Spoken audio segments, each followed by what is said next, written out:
Bueno, bienvenidos a 8, 9, 10. Les agradecemos a todos que nos estén acompañando. Hoy, especialmente 9 de julio, a los 197 años de la Declaración de la Independencia Nacional Argentina. Es un día de júbilo, es un día importante, día de júbilo por el sentimiento que tenemos los argentinos en esta fecha. Es un día importante porque nos invoca y nos convoca a poder pensar la Argentina, de verdad, la Argentina que pudo haber sido, la Argentina que se trabajó para que fuera, pero la Argentina que está muy lejos de lo que nos hubiera gustado que sea. Siempre hay que bregar en estas fechas, son fechas de conciencia, pero son fechas de conciencia que no deberían solamente fijarse en la fecha en sí, sino que todos los días es una responsabilidad de los argentinos que tenemos sobre lo que queremos con nuestro país, con nuestra patria, con nuestro acervo cultural y con nuestra tradición, tanto hispano, criolla, católica y todos los que han luchado, nuestros héroes, para llegar a esa independencia y todos los héroes recientes, tanto en el siglo XXI, el siglo XX, como ahora, vamos a entrar en el siglo XXI, la importancia de la generación de héroes, héroes que van a luchar por esta Argentina que necesita ser todavía y que no lo es. Para tener esta entrevista, tengo el placer de compartir esta mesa con todos ustedes con el profesor Américo Rial. Américo Rial, muchísimo gusto y gracias por estar aquí en 8910. Gracias por invitarme y decir que valoro mucho esta tarea periodística que realizan ustedes solitariamente, en cuanto no veo que haya ninguna otra expresión nacional de esta jerarquía y por suerte hay una que es esta. He visto trabajos muy interesantes, entrevistas muy ilustrativas. Bueno, me siento honrado de estar acá. Para nosotros es un placer que esté aquí. Me gustaría destacar que Américo Rial fue secretario general del movimiento Nueva Argentina, es actualmente, a lo largo de toda su existencia.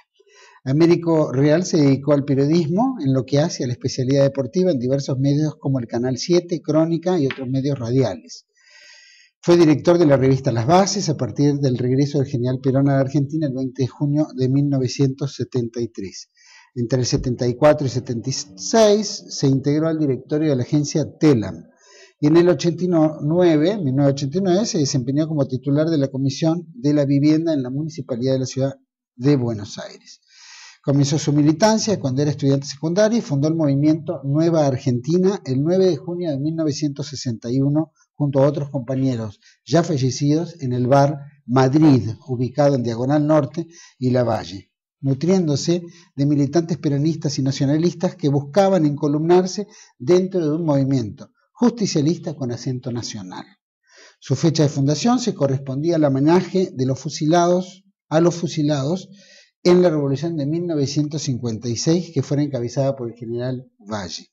El movimiento fue creciendo tanto en Capital Federal y Gran Buenos Aires, creándose filiales en La Plata, Bahía Blanca, Córdoba y otras ciudades bonaerenses como San Pedro, Campana, San Nicolás, San Roque, etc.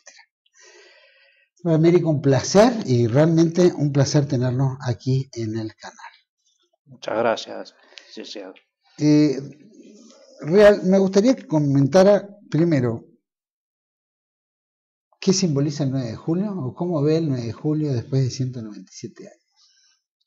Y yo creo que tenemos que tener, que la sociedad argentina necesita revalorizar mucho sus cuestiones patrióticas. Porque, por un lado, después de Malvinas y el resultado adverso, se ha caído, o se ha potenciado, se ha inducido a una crítica de lo patriótico, presentándolo como a veces como una antiguaya, como una expresión de minorías, con diversas críticas. Lo cierto es que esto se ha ido perdiendo. A veces nos olvidamos de ponernos estas escarapelas que hoy tenemos puestas, y eso es muy malo. Yo me acuerdo que cuando empezó el periodo democrático, iba al cine el 9 de julio y la gente no quería pararse a cantar el himno, o cosas peores, ¿no? Que no pararse a cantarlo.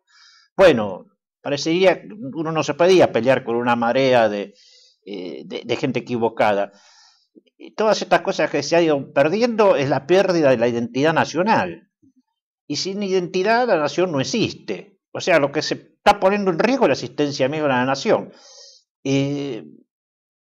Yo creo que hay que enseñar a nuestro pueblo, a nuestras generaciones que nos siguen, el valor exacto de estas epopeyas como fue la que culminó el 9 de julio del 16. Pero no es una fecha, no es un día donde los iluminados se levantaron, hicieron algo bueno. Es la culminación de un proceso que llevaba casi 10 años. Tal vez empezó con las invasiones inglesas. Es la culminación de un esfuerzo enorme, titánico de aquella gente, porque a veces nos cuesta poner en contexto las cosas, pero lo difícil que fue aquel largo camino hacia el Alto Perú, lo difícil que era en esa época la movilización, el fervor que ha tenido aquella gente para hacer eso. Aún hoy hay gente que no quisiera ir ni en auto hasta ahí porque se cansaría, y esta gente fue bueno, una cosa maravillosa, extraordinaria, y que hay que enseñarle a todo el mundo, inclusive a uno mismo, refrescarlo en la memoria, decir cómo hicieron para hacer eso, y qué convicción, y qué seguridad. Hicieron una nación entre las invasiones inglesas y la declaración de independencia, construyeron así, a mano, como albañiles, construyeron una nación y en las peores circunstancias. Fueron 10 años en aquella época, entre 1806 a 1816, ese trabajo titánico que usted bien manifiesta, sí, ¿no? De cómo construir la nación, cómo definirla, con todos sus altercados, ¿no? Porque la Revolución de Mayo, lo que se va dando en todas esas etapas donde también empiezan a definirse cómo y qué queremos ser, ¿no? Sí, por supuesto que había contradicciones, visiones distintas, pero lo que no puede ser es que la juventud nuestra crea que es más heroico lo que hizo el Che Guevara que lo que hicieron aquellos hombres que fundaron la Argentina. Yo no porque tenga nada contra de Ernesto Guevara, sino simplemente porque no para nada tiene la dimensión, y en definitiva uno logró nada más que el recuerdo y el aprecio de una parte de la gente, pero los nuestros hicieron nuestros héroes nos legaron una nación, y eso es otra de las cosas que tenemos que tener claro, la importancia de tener una nación, la importancia de tener una Argentina, aún con todas las cosas que nosotros le criticamos y todas las cosas que nos duelen y que nos hacen renegar. Es una bendición de Dios ser todos nosotros propietarios de este país, nuestros hijos y nuestros nietos. Todavía, ¿no? Propietarios todavía y aún parcialmente, pero tratemos de conservar eso y ampliarlo y hacerlo más firme, y si no, vamos a perder todo. Hay países que ya no existen más, licenciado, nada es eterno. Si lo que se tiene se puede perder si no se defiende, y hay que defenderlo con todo. Hoy la globalización, o por lo menos desde hace tiempo que la globalización se viene dando, es que ya viene hace bastante tiempo que se hablaba de la regionalización del mundo, ¿no? El mundo conglomerarse en grupos, y esos grupos podían llevar al borrar la existencia de las soberanías. Hoy vivimos una globalización muy acentuada y cada vez más fuerte, que probablemente te proclive a un gobierno único. Eso también, sin duda, amedrenta la posibilidad de ser nación, de ser independientes. Sí, exactamente. ¿Cómo fluye eso entre lo que queremos ser y lo que el mundo en general está movilizado a imponer? Bueno, pero de todas maneras, por ejemplo, el ejemplo europeo nos muestra que ese proceso de integración regional o continental no las tiene todas consigo, sino que al revés, parecería estar fracasando, porque se trata de querer juntar naranjas y tomates, evidentemente, cosas disímiles y de distinto rango, y ha provocado también unos fuertes movimientos de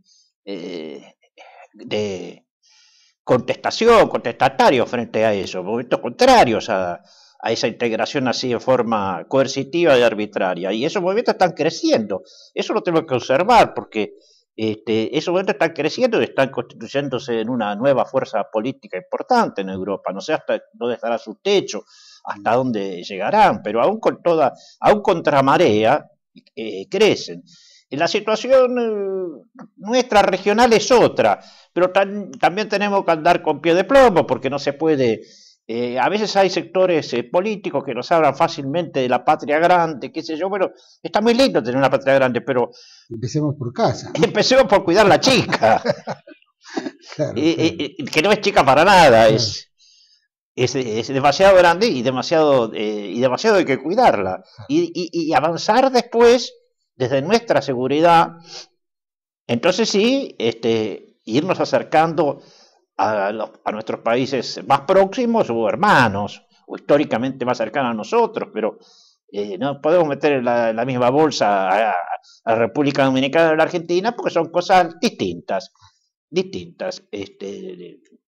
ya podemos tener afecto, nos une el idioma, cuestiones culturales, el origen cultural, pero si no terminaríamos como Europa, donde en este momento esta pretensión de unir a Dinamarca con Portugal estalló, no solo por cuestiones económicas, sino también culturales, básicamente. Culturales, idiomáticas, económicas. Bueno, es más o menos como lo que acaba de decir, podríamos dar el primer paso, por lo menos, en asegurar la nuestra soberanía, por lo menos en sus contextos, y después trabajar profundamente con los hermanos, ¿no? De alrededor. Es que precisamente Chile, Paraguay, vamos a ayudar a nuestros hermanos en la medida que nosotros seamos libres e independientes. ¿Qué podemos ayudar? Como aquel que quiera ayudarlo a uno de la cárcel o del hospital, no puede. Bueno, una Argentina vigorosa, fuerte, independiente, no debe constituirse en un país imperialista, porque no debe ser así, pero sí en un país que impulse y lidere una política regional importante, ¿no? Sin delirios bueno, no vamos a hacer el imperio romano, claro. Pero tenemos una misión que cumplir, una misión en universal. Una trascendencia. Y bueno, esa visión la cumplimos o la descumplimos. Si la descumplimos, el horizonte se va a ir perdiendo y la Argentina se va a ir perdiendo. Y Nueva Argentina, el movimiento que es secretario general, que todavía existe, ¿no? Que fue fundado ahí en el 61.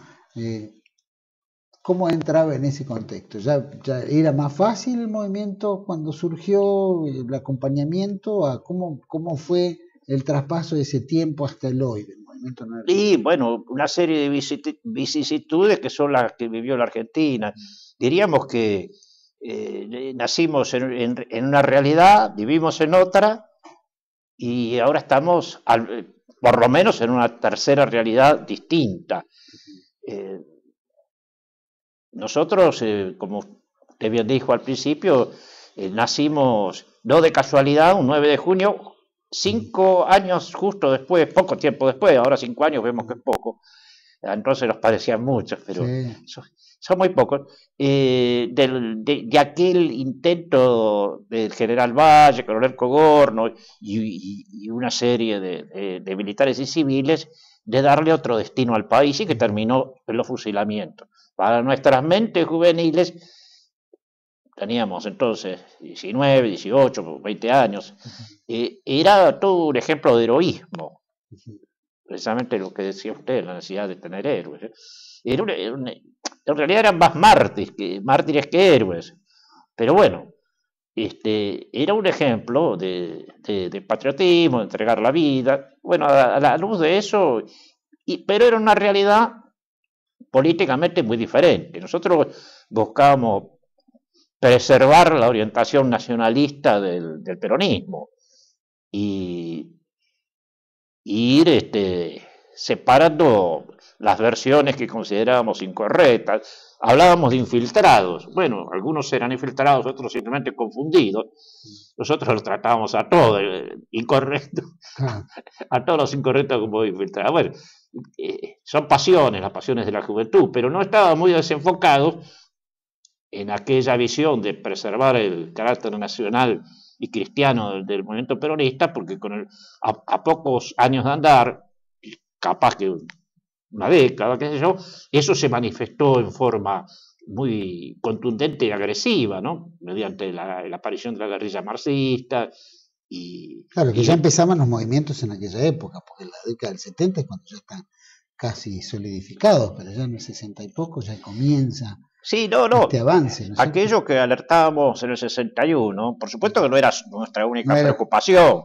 Eh, Nosotros además creíamos que el movimiento nacional tenía que ayornarse en algunos aspectos, que tendría que tener más un sentido más de profundización, que no debía simplemente volverse a formas burocráticas anteriores a 1955, antes de la caída de Perón, que bueno, también tuvo aspectos criticables y que había que depurar, cambiar, darle una nueva visión, pero básicamente también insistíamos en el cuidado de que todo eso no se desvirtuara desde la partidocracia o de la infiltración tipo universitaria, fubista, que querían convertir al peronismo en un partido socialista o socialdemócrata, lo cual es un objetivo colonial, porque todas esas cosas son impulsadas por los sectores de bueno, las metrópolis, ¿no? Desde allá, desde Londres o de París.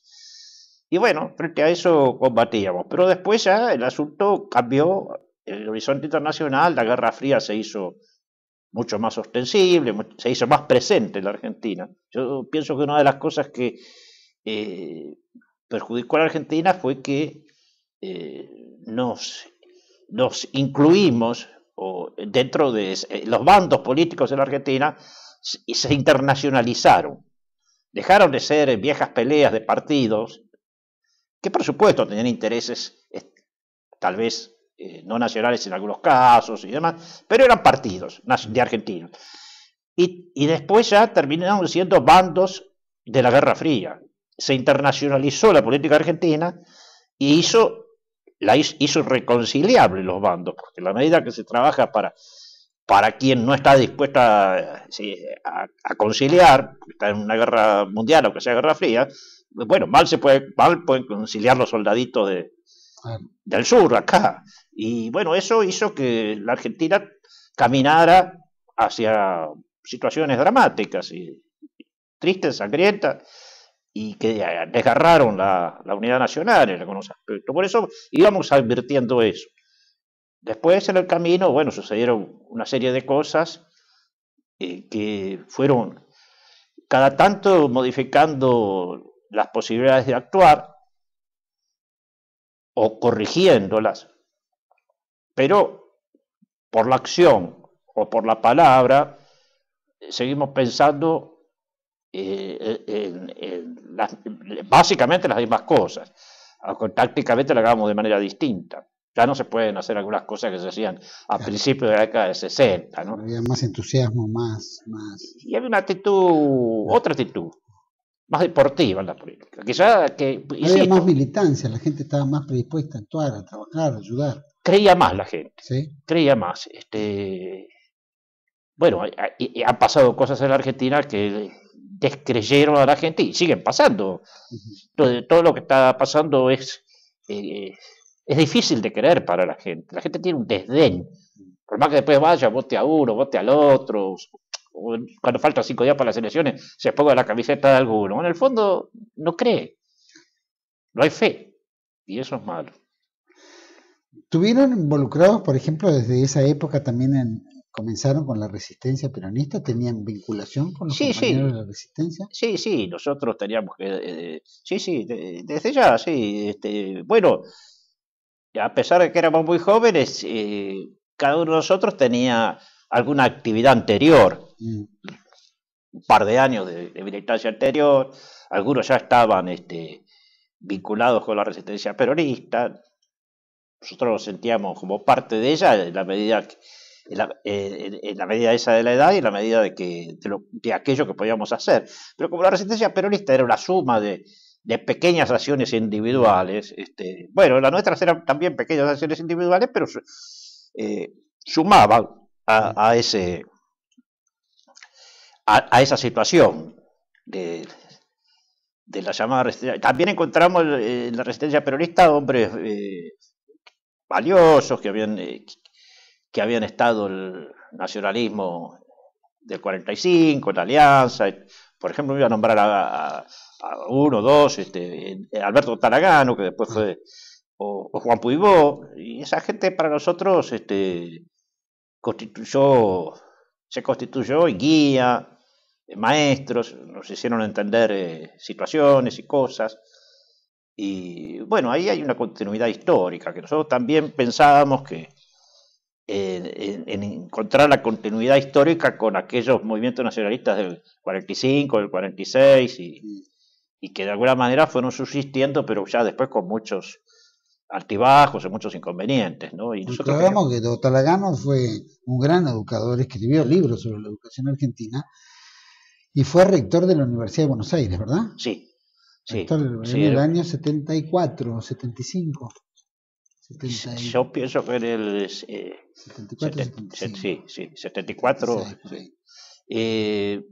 Sí, un valor realmente, un hombre muy esclarecido políticamente, un gran abogado además.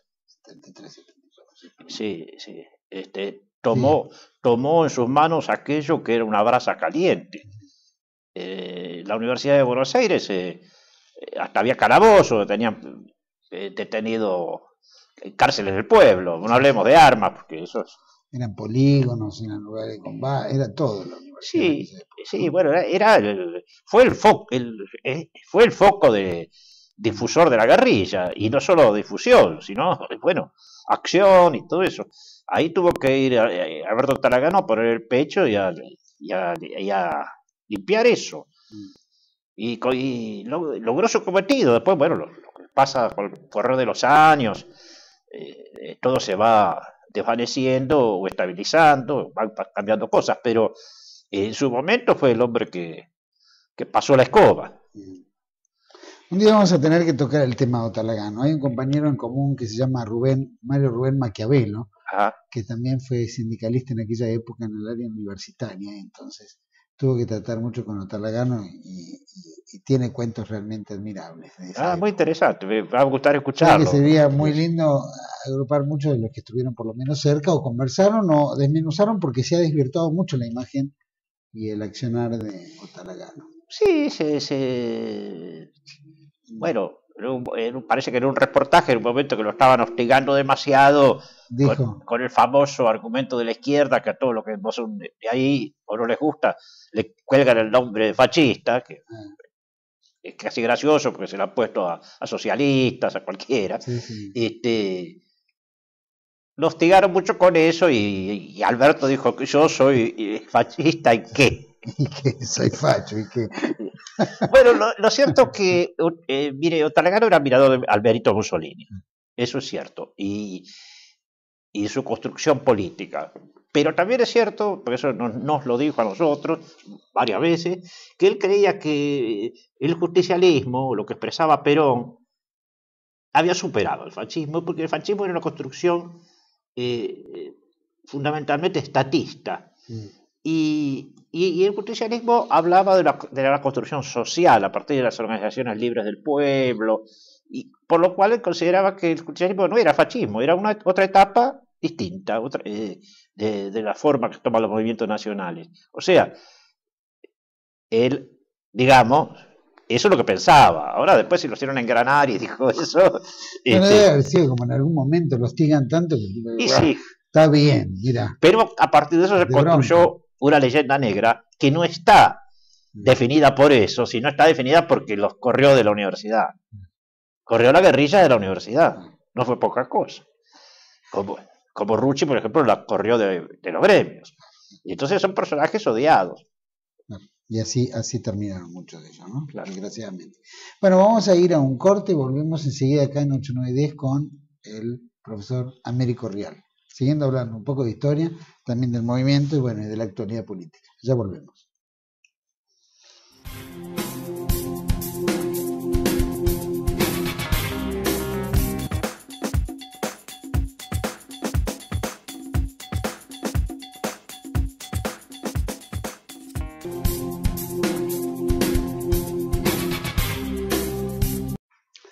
Bueno, seguimos aquí en este segundo bloque de 8, 9 y 10 con el profesor Américo Real, secretario general del Movimiento Nueva Argentina.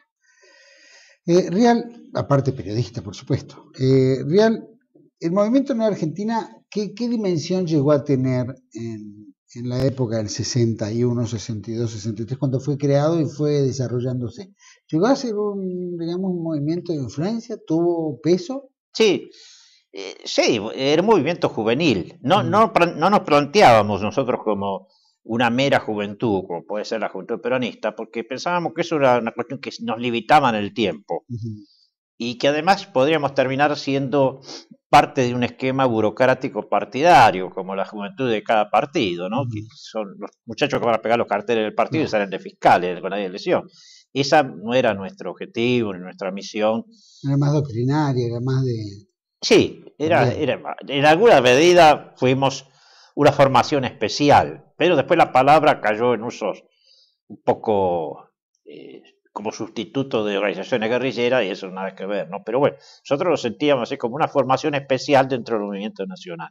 En cuanto en número nunca fuimos multitudes, pero sí congregábamos un buen grupo, una buena fuerza de gente joven, de distinta procedencia, de distintos lugares del país, como usted mencionaba hace un rato, y básicamente acá en la capital.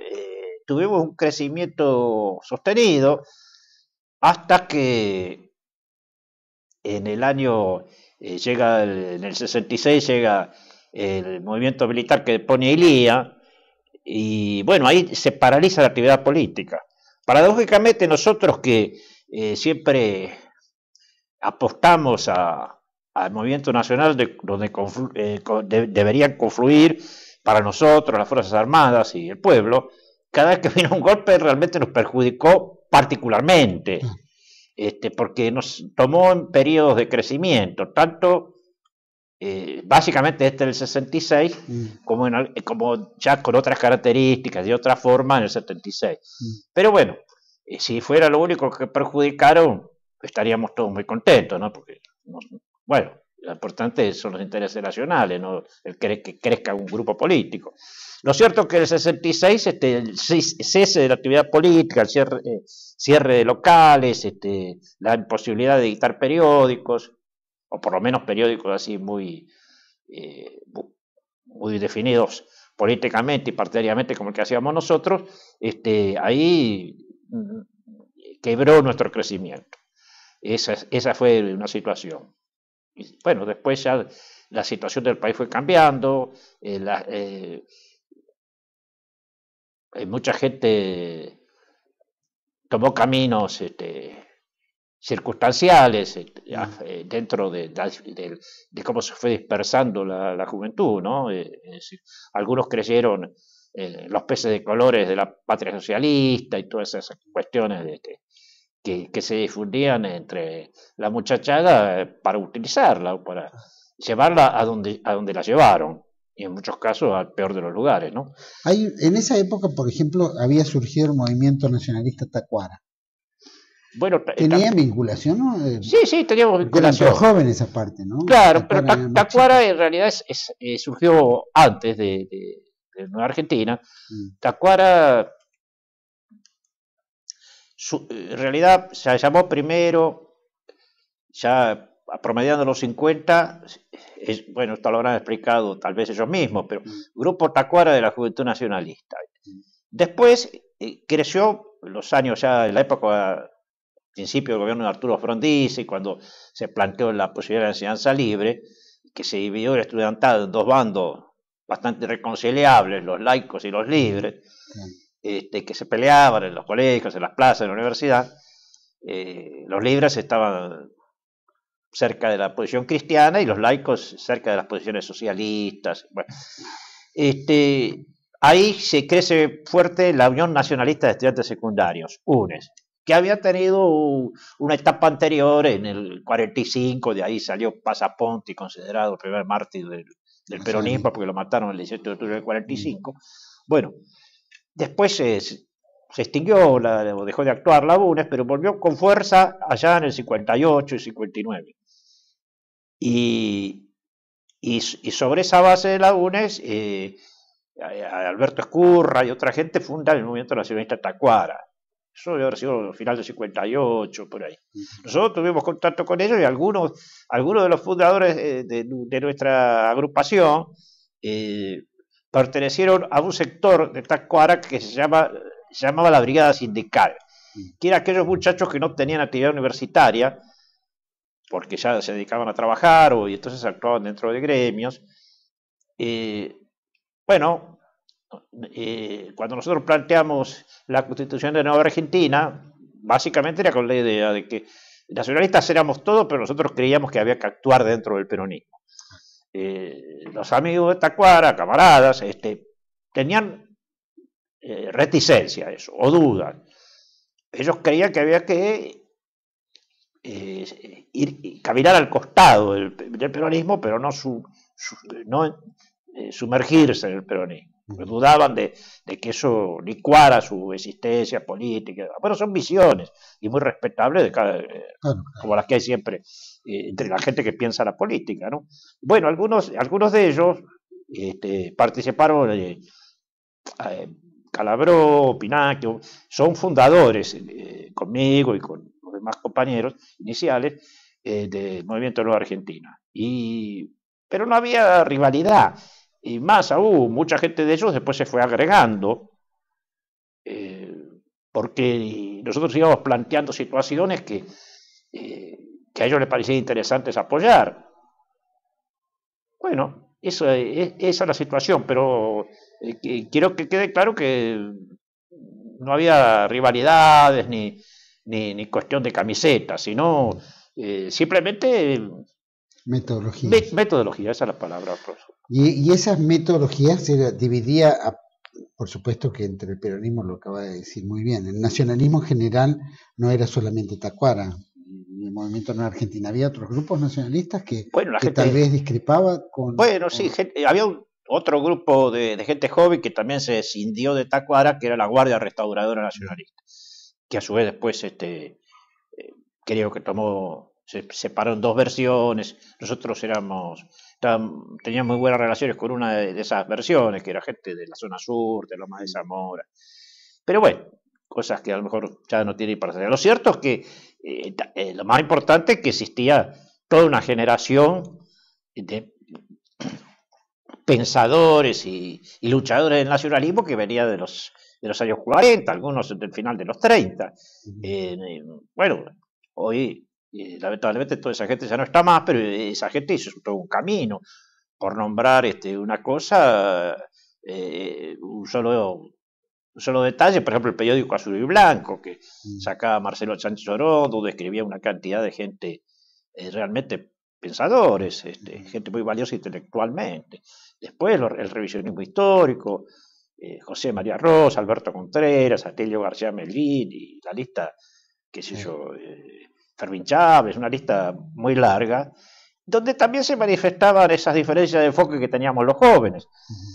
Pero todo se manifestaba en forma constructiva, es decir, se discutía táctica, pero no se discutía tanto la ideología, el concepto nacionalista, sino se discutía si convenía hacer o tomar ciertos caminos o acompañar ciertas cosas o no. Pero realmente había una cantidad de gente muy valiosa, diferente además, ¿no? Qué sé yo, Alejandro Olmos y su periódico Palabra Argentina. Había toda lo que nos falta ahora. Por eso, al principio de todo, hice el elogio de este esfuerzo periodístico suyo, doctor. Pero abundaba lo que nos falta ahora. Había varios periódicos, básicamente prensa escrita, porque en aquel momento... La gente se movilizaba mucho más, ¿no? Para escribir, por lo menos en lo que se refería a la gráfica, ¿no? Sí, había... Corrían panfletos, corrían mensajes, pequeños diaritos. Claro, Azul y Blanco por ejemplo, llegó a vender... salía todas las semanas, ya un esfuerzo importante. Sí, creo que todos los miércoles, sí. Y llegó a vender más de 100.000 ejemplares. en algunas situaciones. También era, y de la misma manera, palabra argentina. O sea que tenía un posicionamiento en la calle y en la juventud, ¿verdad? Sí, era intenso su posicionamiento, ¿no? Era de lucha. Terminaban todos clausurados, en definitiva, pero bueno, pero eso valora su importancia, porque nadie clausura lo que no molesta, ¿no? Claro. Aparte del financiamiento, seguramente era el aporte de los compañeros, la venta y tratar de mantener la economía como para que la publicación no deje de salir. No, era todo a duras penas, pero la gente que participaba y seguramente muchos metían la mano en la víscera más sensible y sacaban unos pesos y ayudaban. Siempre fue la víscera más sensible. Sí, pero metían la mano y a nosotros también nos ayudó. Nosotros, por ejemplo, también ya años después sacábamos un periódico que ese sí aparecía cuando podía, ¿no? Una vez cada 2 meses y demás, y había gente que ayudaba, sí. Tenía también una orientación religiosa, espiritual, católica, en fin. ¿Y qué referentes tenían dentro del catolicismo? Bueno, nosotros afirmábamos el concepto de que el movimiento nacional es cristiano, y bueno, cristiano en la Argentina es ser católico, ¿no? Así que eso era claro. Qué sé yo, había un Castellani en la época. Escuchábamos a Castellani, lo escuchábamos a Membiel, a Hernán Benítez, que había sido el confesor de Evita, que sacaba ese periódico, no sé si lo nombré recién, Rebeldía. Estaba el padre Filippo, que estaba a cargo de la iglesia de Belgrano. Y bueno, por lo menos cuando daban misa eran más jóvenes que iban ahí a esas misas que a otras misas, de repente, porque tenía un contexto, no digo doctrinario, porque tenía un mensaje. Sí, seguramente, claro, era muy claro eso en el caso de Castellani o de Membiel, porque ellos estaban, digamos, jugados políticamente. Y lo mismo Hernán Benítez, un luchador que decía infierno contra el sistema desde su periódico. Bueno, después, claro, estaban los sacerdotes que cumplían básicamente su misión, y dentro de los cuales había también algunos muy interesantes de seguir su mensaje, de escucharlos, la interpretación de la religión. Y bueno, era más, la iglesia todavía no había entrado tampoco en un debate que después vino, que fueron el tema de la teología de liberación y todas esas cosas. Era más homogénea, aún en lo que nombré, que no eran la misma cosa. Nombré 3, creo, eran 3 o 4, y eran 4 cosas distintas, pero no opuestas. Y después se manifestaron así cosas que también a la postre en la Argentina resultaron negativas, ¿no? Decía que en el transcurso de todo este desarrollo del movimiento en Argentina, que ocurrió también con Tacuara y otros movimientos, cuando se da la década del 60 y pico, 70, empieza a haber una movida más pesada por parte de los grupos jóvenes, que ya se vuelcan un poco más al marxismo. ¿Por qué cree que eso ocurre? ¿Porque le faltaba consistencia doctrinaria o era porque eran chicos que necesitaban acción y que si no se las daba ese movimiento tenían que recurrir porque querían el cambio, como todo joven, ¿no? Que quiere el cambio ya? Bueno, ¿no? Precisamente, por ejemplo, cuando nosotros nos quedamos sin locales, sin periódicos y demás, ahí después del comienzo del gobierno de Onganía, no era nada particularmente contra nosotros, pero sí era la regla del juego. Bueno, se nos dispersa gente que no toleraba estar, como decía Perón por entonces, desasillando hasta que aclare, o sea, esperando cómo actuaba el nuevo gobierno militar para ver qué se hacía, esperando. Y mucha gente no toleraba eso porque tenía, tal vez por razones de edad, por la sangre joven, necesidad de actuar. Y bueno, tratamos aún así de encauzar eso con una política elástica, diciéndole, bueno, ustedes hagan la militancia que en cada lugar creen más conveniente, en su barrio y demás, pero tratamos de no romper lazos con mucha de esa gente, porque la considerábamos militante y gente útil al movimiento nacional, y que era más útil reportando de alguna manera con nosotros, que directamente, como se hacía en otras épocas, expulsándole, diciendo usted, bueno, que no venga más, ¿no? No, bueno, si vos crees que hay que hacer eso, hacelo, pero bueno, cuídate y avísanos lo que están haciendo, porque nosotros también teníamos una misión de información respecto a Perón y al comando del peronismo y demás que tratamos de ir cumpliendo. Ahora ahí se armó, ya después, se armó toda una situación que después le costó mucho al país, ¿no? Que básicamente y tuvo mucho que ver con el resentimiento del radicalismo y de los partidos políticos en general con los procedimientos de Onganía, que tampoco eran procedimientos muy felices o muy simpáticos, ¿no? Y había cometió errores Onganía, como decir que se iba a quedar en el poder 30 años, qué sé yo, bueno, son cosas que no hay que decir, en todo caso hay que hacerlas, no decirlas, ¿no? Como el kirchnerismo hoy, por ejemplo. Claro, parece que no aprendemos de la historia. Pero ¿qué generó eso? Generó que la universidad se convirtiera en un foco de resistencia. Y del foco de resistencia, más bien manejado por los radicales, es de donde surge la guerrilla. Por ejemplo, de donde surge concretamente el ERP.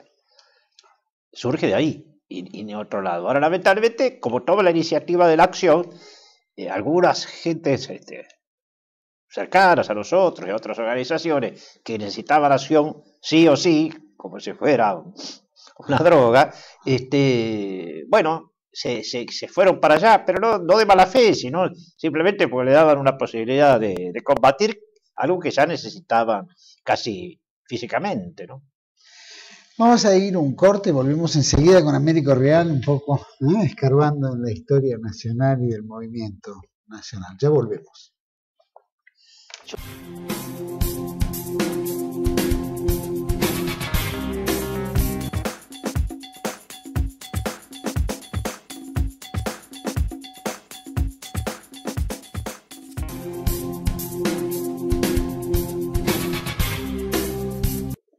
Bueno, seguimos aquí en 8910 con el profesor Américo Real, periodista, fundador del Movimiento Nueva Argentina.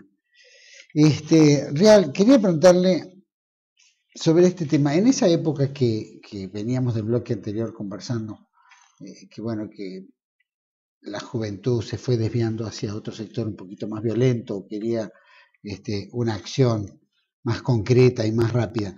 Pregunto, posteriormente, ¿tuvieron encuentros entre los que se desbandaron, o que formaron parte, qué sé yo, del ERP, Montonero, ¿no? y que siguieron esa tesitura durante la década después violenta en el 70, o no había una relación?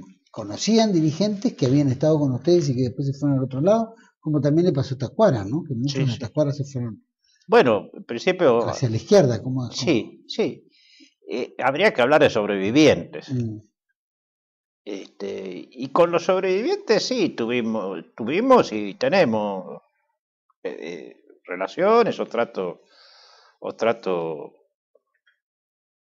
humano, vamos a decir, cuando nos muchos encontramos. Son rescatados, digamos, han vuelto de vuelta. Y mire, a repensar, que hayan rebobinado todo, primero que son pocos los sobrevivientes. Y de esos pocos sobrevivientes, no diría que han rebobinado todo, sino que consideran que no fueron bien interpretados, que fueron víctimas en una serie de situaciones. Rebobinaron en la práctica, porque están ahora alejados de lo que es la acción revolucionaria, o creer en el triunfo de aquellas cosas. Pero bueno, tampoco admiten de todo el error, porque bueno, cada uno de su vida y de sus posiciones hace algo en lo que se va abroquelando, ¿no? Ser humano es difícil que sea muy autocrítico. Bueno, pero hay, por ejemplo, muchos los ven en el gobierno. O hay muchos que estuvieron de esa época, se volcaron. No, yo no veo que estén en el gobierno, están por ahí en organizaciones sociales, gremiales. Este gobierno no tiene ni siquiera aquella izquierda juvenil. Este es un gobierno que tiene muchos partidos comunistas y tipo Heller, ese tipo de cosas. y el Partido Comunista tampoco fue aquel idealismo guevarista de aquellos años.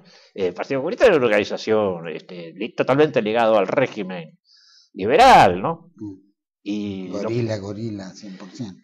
Sí, aunque después lo disimulaban, lo callaban, como ahora, lo callan, lo disimulan y hasta aprenden la letra de la marcha peronista, pero en el fondo son antitéticos, y fueron antitéticos a tiros contra el peronismo, ¿no? Fíjese, los asaltos a los sindicatos peronistas en el 55 y otras situaciones donde ellos enfrentaron en forma muy activa al peronismo, porque además es así porque, bueno, ellos representan una cuestión ideológica distinta y opuesta. Eso sí lo veo en este gobierno. Lo que no veo tanto en este gobierno es la presencia de aquellos botoneros que creían en esas cosas, en la patria socialista, la revolución cubana y demás. Eso no lo veo tanto. Lo que hay es algunos que se basan en aquella historia y en el sacrificio de algunos de aquellos para ahora obtener ganancias pingües. Yo no creo que ninguno de los que están en el gabinete, por ejemplo, va a tener un arma de la guerrilla en la mano. Si tuvo algo en la mano fue la llave de la caja fuerte. Sí. Bueno, ya lo demuestra, ¿no? Las últimas entrevistas que se han hecho sobre la caja fuerte, ¿no? Ese éxtasis que sentía Néstor Kirchner por tener una caja fuerte, solamente con el pensar qué podía haber detrás de esa caja fuerte. Es decir, volaba su imaginación. Bueno, esto está... Tal así que tuvo tantas cajas fuertes personales, ¿no? Bueno, sí, parece que se hace el colmo, ¿no? Pero esa vieja idea de que para hacer política se necesita plata viene de la mano de la renovación peronista. Y el peronismo nunca pensó que se necesitaba plata para gobernar. No hacíamos plata, no hacíamos resistencia con plata en el bolsillo, sino con los bolsillos vacíos. Pero cuando yo dije la renovación peronista, pero dije mal. En realidad empezó con la coordinadora radical y la renovación peronista aparece como un sucedario, socio o hermano menor de la coordinadora radical. Bueno, esa generación de gente es la que tiene como lema, como leitmotiv, que se necesita política, plata para hacer política. Es decir, hay que robar para ganar la interna, y ganar la interna para seguir robando. Y entonces es un círculo que no termina nunca. Yo cuando, con el pasar de los años, así ya con tuve trato con los muchachos de la renovación peronista, me di cuenta hasta qué punto estaban en eso. No que ellos personalmente fueran ladrones o corruptos, pero estaban convencidos de que no existía el sistema político sin dinero, y que el dinero había que conseguirlo de cualquier lado, de cualquier manera. Bueno, así andamos, ¿no? Y bueno, eso es ya una política real del hoy. ¿Vos crees que en la juventud de hoy también está volcada al mismo signo pesos? Es decir, por ejemplo, la creación de la Cámpora tiene alguna similitud con la juventud de aquella época que ustedes estaban. ¿Ven algún ideario, ven algo de futuro en lo que hoy se conformó esta especie de Cámpora, de la Cámpora? Bueno, yo no quiero ser peyorativo ni, pero ¿cómo lo ven? Ni injusto, pero hay algo claro, es un aparato creado desde el poder y creado desde el presupuesto nacional o provincial. De todos nosotros. Sí, entonces poco puede tener que ver con aquello que fue la resistencia peronista o nuestras organizaciones, donde nos juntábamos en un bar y nos juntábamos 6 y pedíamos 2 cafés porque no había plata para más. Y no nos proponíamos conseguir dinero con la organización, nos proponíamos poder actuar como sea. Eso no tiene nada que ver. Aquello era lírico y sostenible en el mundo actual. Pero pasamos a la otra punta, que es la burocratización total, las agrupaciones de empleados públicos con buenos sueldos. ¿Crees que tiene futuro la Cámpora?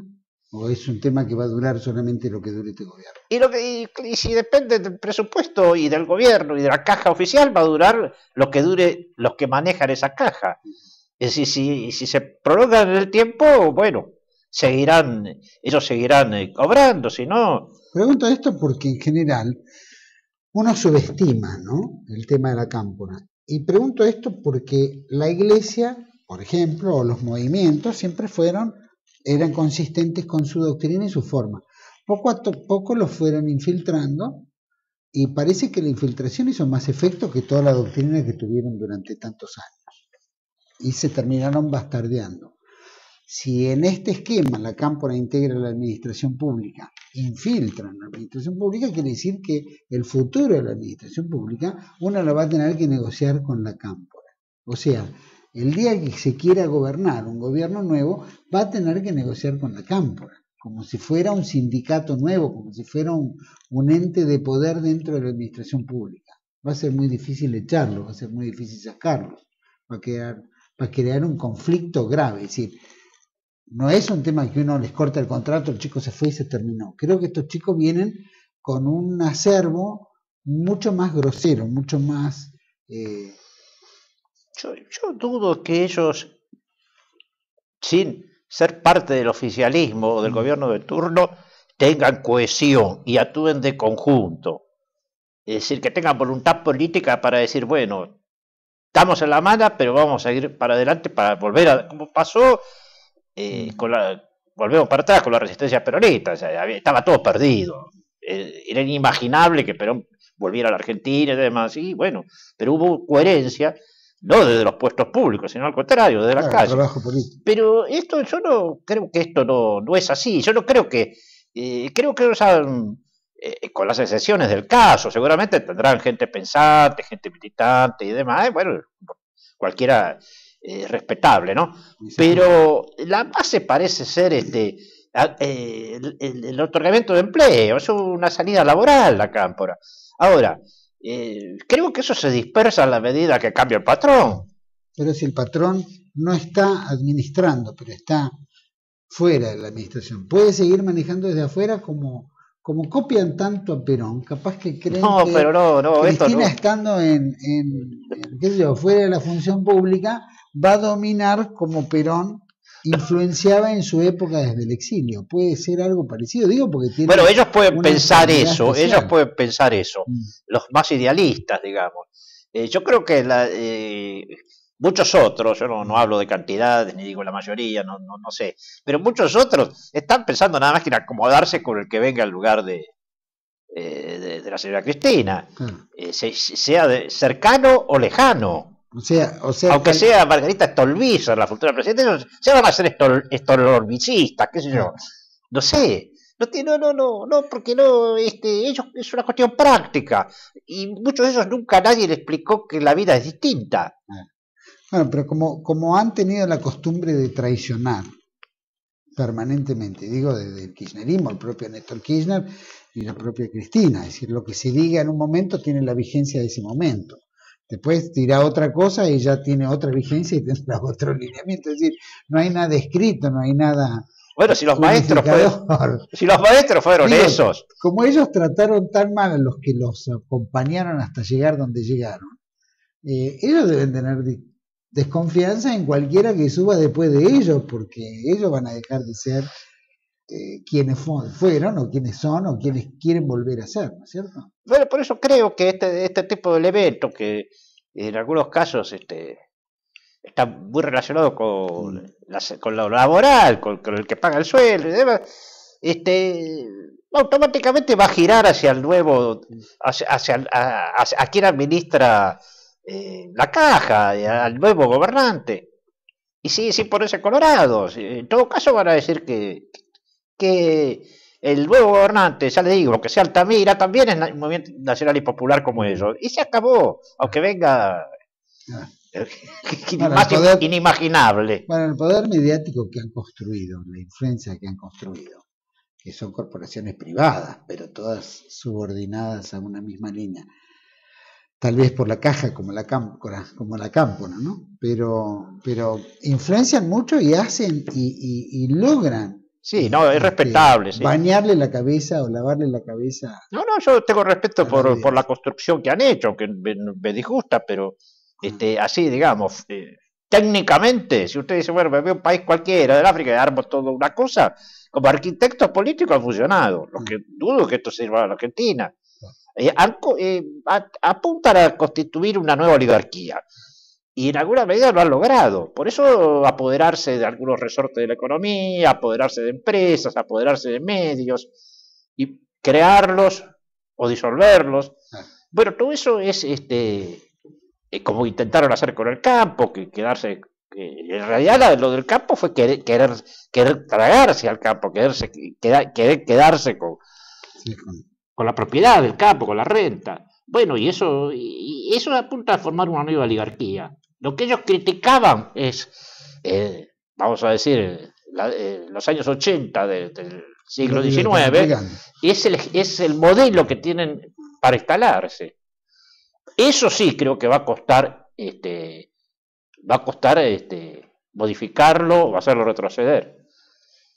Hoy vamos a vivir, en breve, vamos a tener las internas abiertas, ¿no? Estas elecciones prematuras. ¿Usted cree que las internas abiertas sirven de algo? No, es una estafa al pobre ciudadano que no sabe ni siquiera qué significan esas elecciones y para qué se hacen. Habrá que decir que de ahí no se va a elegir absolutamente nada. Es decir, nadie va a salir diputado, senador o legislador de las PASO. Pero psicológicamente afecta. Sí, porque algunos van a quedar bien posicionados y otros mal. Y el voto veo que es medio oscila, entonces. Oscila, pero esto es toda la estafa que empieza cuando en realidad yo nunca creí en el sistema de partidos, pero malo bien es un sistema. Bueno, ese sistema lo han dinamitado. Entonces ahora no hay partidos. Los afiliados de los partidos no son personajes abandonados, no existen los partidos.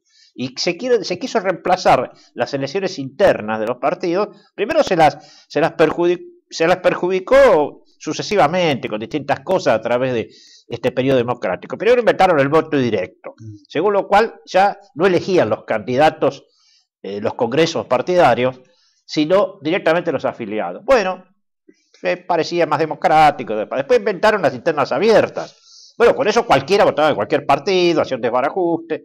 Claro, ¿qué es romper un poco la esencia de cada partido? Claro. La ideología de cada partido. Bueno, lo lograron en alguna medida, pero ahora no conforme con eso inventaron esto. Entonces, cabe preguntar, estos candidatos que estamos viendo, ¿quién los eligió? Ellos mismos eligieron. O los eligió, en el caso del oficialismo, la presidenta con un lápiz colorado.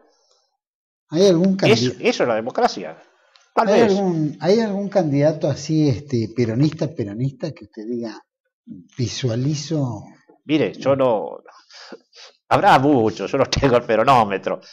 Algunos no los conozco suficiente. Por ejemplo, va a hablar un caso concreto que hoy en día es el hombre del día. Sergio Massa, bueno, yo no lo conozco. Pero viene de la UCD. Sí, viene de la UCD. De Narváez viene también del liberalismo, sí. Scioli viene del liberalismo, es decir. Sí, digamos así. ¿Peronistas cuántos? Parece que es una raza en extinción, por lo menos a nivel dirigente. Filmus viene del PC, todo. Sí, la lista de Filmus, por ejemplo, es una cosa horrorosa. Sí. Falta Vittorio Codovilla, aquel legendario presidente del Partido Comunista de la Argentina, que era italiano. Sí. Y bueno, sí, no, qué sé yo, por ejemplo, yo no dudo del peronismo de Jerónimo Venegas, del Negro Moyano, y que inclusive digamos que está en distintas listas. Entiende que el sindicalismo por lo menos tiene más raigambre por ser la columna vertebral. Sí, pero bueno, pero ellos, digamos, no deciden las cosas acá, no son las cabezas de las listas, no sé cómo lograron. De repente son muy buenos el hecho de qué sé yo, de Julio Bárbaro, qué sé yo, de dónde viene Julio Bárbaro. Bueno, por lo menos reconozcamos que hace muchos años que está en el peronismo. Bueno, Venegas, Moyano, etcétera, ¿no? Piumato, todos los que. Pero parece que. Pero después uno ve los segundos y terceros, ¿no? Estos tipos, ¿de dónde salieron? Salió una nota en los diarios de ayer, creo que Clarín, con todos los parientes y que cada uno puso en las listas. Claro. Por lo menos los intendentes del Gran Buenos Aires. No habla de otros lugares y demás que es igual o peor, ¿no? Es decir, no sé, llenan las listas de parientes como si fuera. Es un árbol genealógico, sí, para abajo. Eventualmente un pariente puede ser tan militante como uno, pero eso es una cosa eventual o singular, no es Y eso demuestra el desprecio que se tiene por la gente, que se manifiesta, vuelvo en esta elección, una elección que la gente no sabe ni para qué se hace. Se transforman en herederos del poder, ¿no? Y sí, forman un nepotismo y una oligarquía.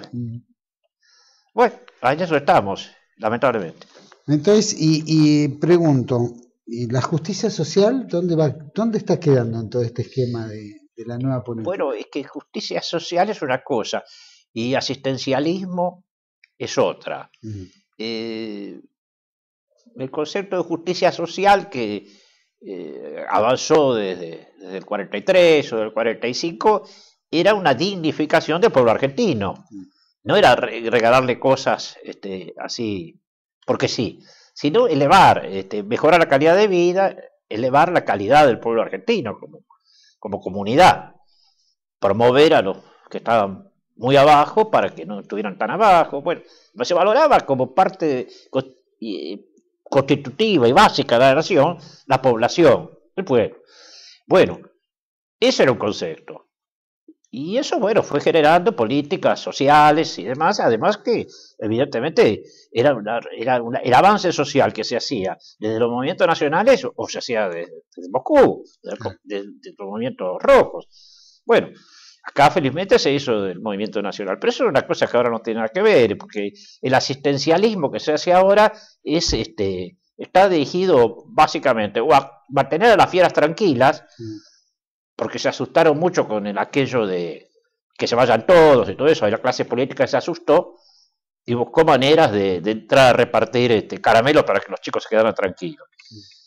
Esa es la asistencia. Y si no, comprar votos. Acá en las próximas elecciones y en todas las otras va a haber una enorme cantidad de votos, no digo que la mayoría, no estoy diciendo eso, pero muchos, pagados, comprados, mensualizados. O de muertos. No, eso. Hermanos de las repúblicas. Hasta hace poco estaba en el padrón don José María Rosa, que ni siquiera es un personaje, uno de los tantos, es un personaje histórico. Todavía hasta hace unos años figuraba en el padrón mucho después de muerto. Pero bueno, pero esto es gravísimo, porque se quiere manejar distritos enteros con votos basados en la paga nada más. ¿No se le ocurrió entrar en una carrera electoral? Bueno, yo algunas veces participé en cuestiones internas del Partido Justicialista, pero la situación era otra, diferente, no era de ninguna manera ideal, y vaya si me da disgustos todo eso, y bueno, los procedimientos tampoco eran ideales y demás, pero comparado con esto de ahora era un juego de niños. Esto además aquello se hacía en base a una representatividad, bueno, qué sé yo, a una lista, tanto que la gente la vote y la convenzo. Esto se hace todo desde el poder, desde la chequera. ¿Le importa cuando hablan de imagen positiva y no que hablen de una doctrina? ¿Me molesta decir? Y que es una feria de vanidades, votamos a la gente por su aspecto físico. Es decir, este muchacho es más lindo que el otro muchacho. Y después aparece Victoria Donda diciendo que ella es más linda que los muchachos. Que los muchachos son lindos, pero que ella es más linda. Bueno, qué sé yo. Bueno, en una época hubo, ¿se acuerda? El presidente joven. Sí. Chamizo, creo que era. No, sí, bueno. Tuvimos también época. Sí, pero seguramente tenía algunas... era una expresión de una parte, de una ideología. No está mal que la gente sea agradable, presentable, y simpática y atractiva hasta sexualmente, si vamos al caso. Pero está todo bien eso, pero además tiene que pensar. Además tiene que pensar y decir qué piensa, y decir más o menos un poco qué quiere hacer con nuestro país. Bueno, no, todo eso no, que además se aconseja, los asesores aconsejan que jamás digan nada, se definan con nada de eso. La última. Hasta hace poco vivimos las elecciones testimoniales. ¿No es una burla total a la democracia? ¿Cómo la gente puede bancarse, ¿no? ¿Cómo puede aguantar que algo sea testimonial como si fuera, ¿no? Que es una verdadera farsa? Bueno, porque han creado todo un sistema donde la gente no entiende nada. Pero aparte, ¿para qué vota? ¿Y qué sentido tiene ese voto? ¿Y qué está eligiendo? Imagínense si en medio de este contexto hubieran hecho lo del Consejo de la Magistratura como un mero agregado al final de una boleta sábana. Es decir, después de los consejeros escolares de Morón, aparecía el Consejo de la Magistratura de la Nación. ¿Quién iba a poder cortar, discriminar todo eso? Votaban al primero. Qué sé yo, ahora votarán a Massa. Bueno, y ahora votar a los tipos que pusieran Massa en el Consejo de la Magistratura sin darse cuenta que estaban votando. Han creado todo un sistema para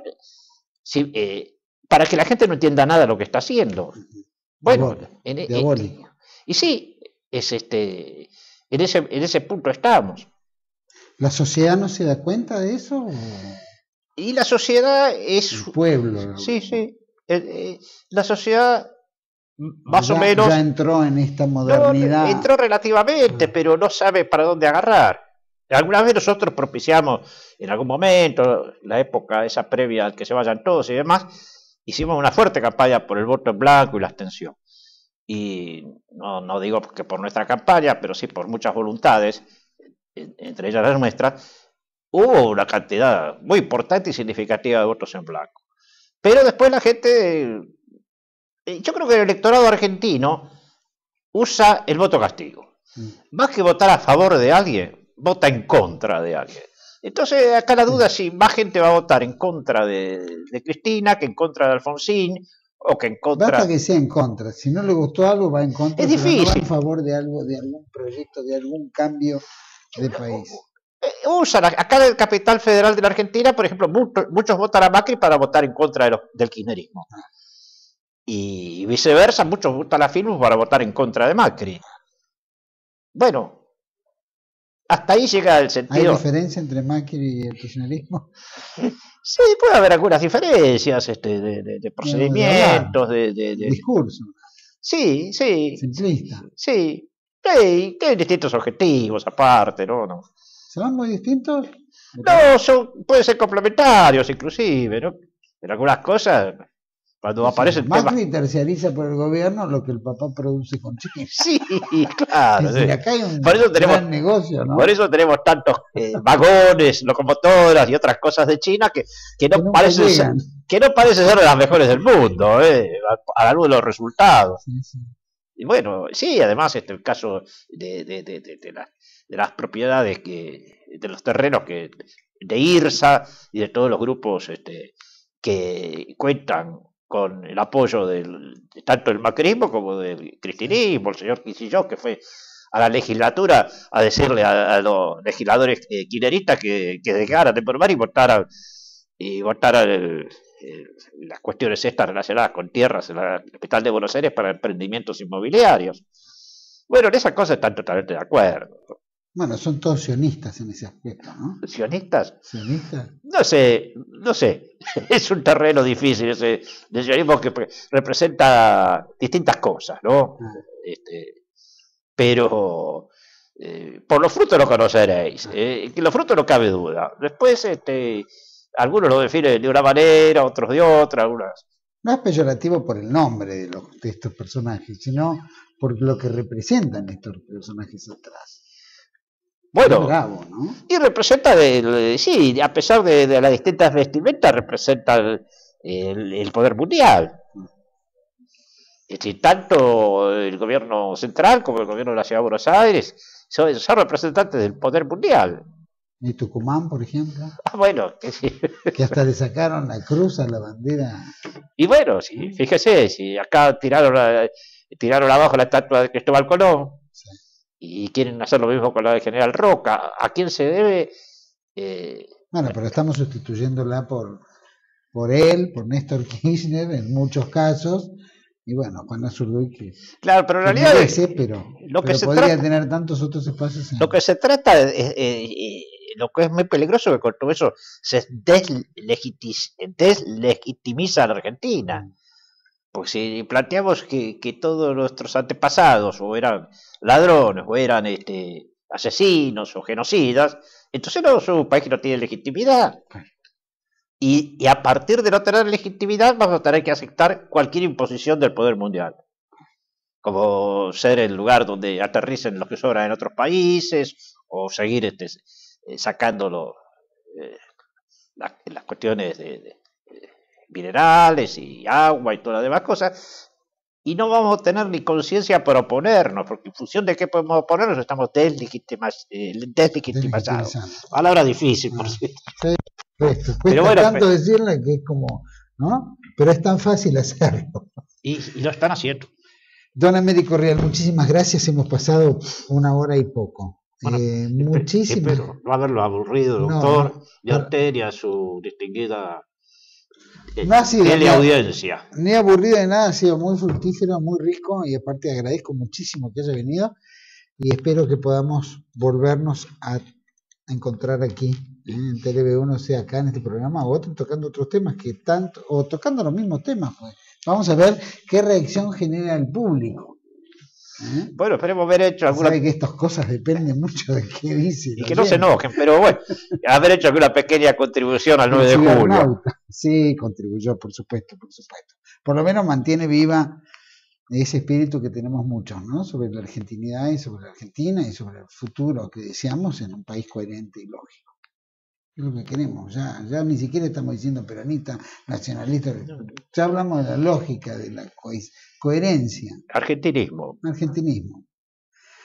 Muchísimas gracias, Rial. Muy atento por haber estado aquí. Gracias a ustedes. Nosotros vamos a un corte y volvemos enseguida con Mónica del Río, de Provida. Notivida. Ya volvemos.